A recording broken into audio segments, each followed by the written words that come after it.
Okay, welcome back to Cocktails and Crankshafts. I'm doing an unboxing today and I'm trying out some new stuff. I'm using my lavalier mics, recording audio directly into the camera instead of doing a separate voiceover.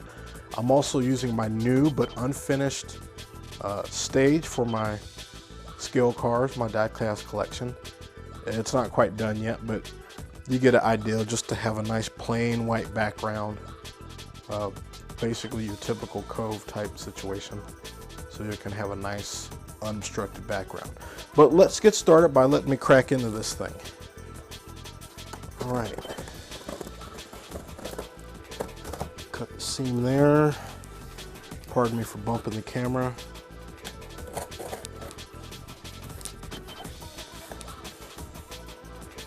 Because this is a whole new setup for me. And we're learning on the fly here. Okay, we got the green peanuts. Not my favorite, but still better than nothing. Let me get rid of these. All right, back on the screen. Let's get this out of here. Get that out of there.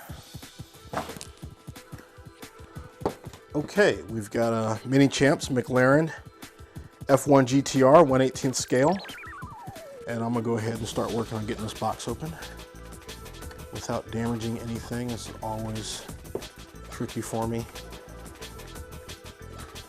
There we go.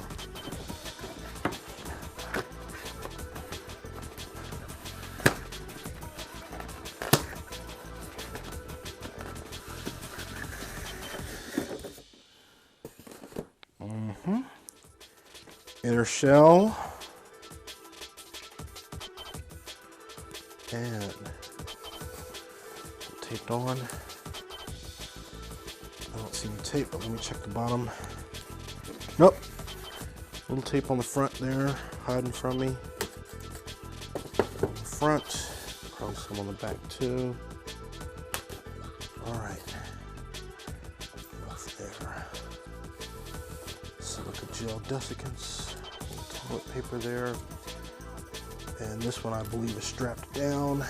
It is, so I'm not going to undo those bolts right now, but as you can see, this is the number 39 car. I believe it's from the 1996 24 Hours of LeMans.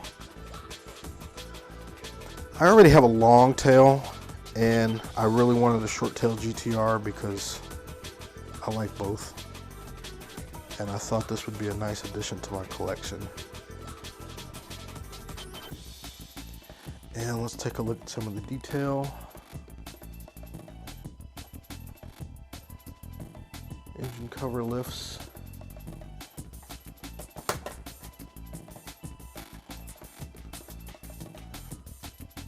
Doors lift.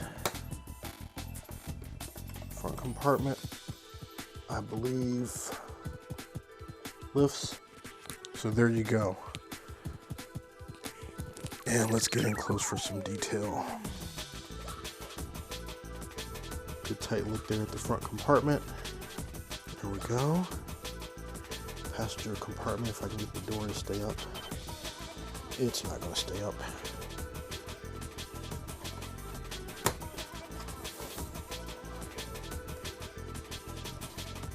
Two-handed here.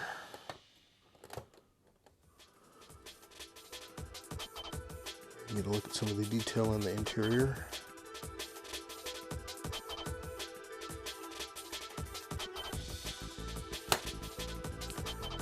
And of course the engine compartment and the lovely air intake for the 6-liter BMW built engine. And what is probably the oil sump. That's not the right term, for the dry sump system. Good looking car. Really like this one. Glad to have it in my collection. Over that. Over that.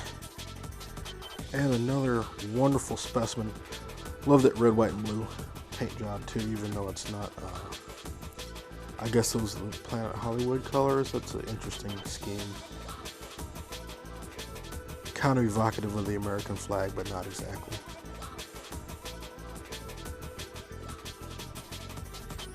Okay, thanks for joining me, and hopefully this new setup will work out pretty good for me and everybody will like it. I noticed that my diecast videos actually get the most views on my channel, which is interesting because I'm not by definition a diecast channel. Obviously I do more than just that. And unfortunately the vast majority of cars in my collection have already been unboxed, so I'm not going to redo them. But thanks for joining me, and I hope I see you again soon. Like, share, and subscribe.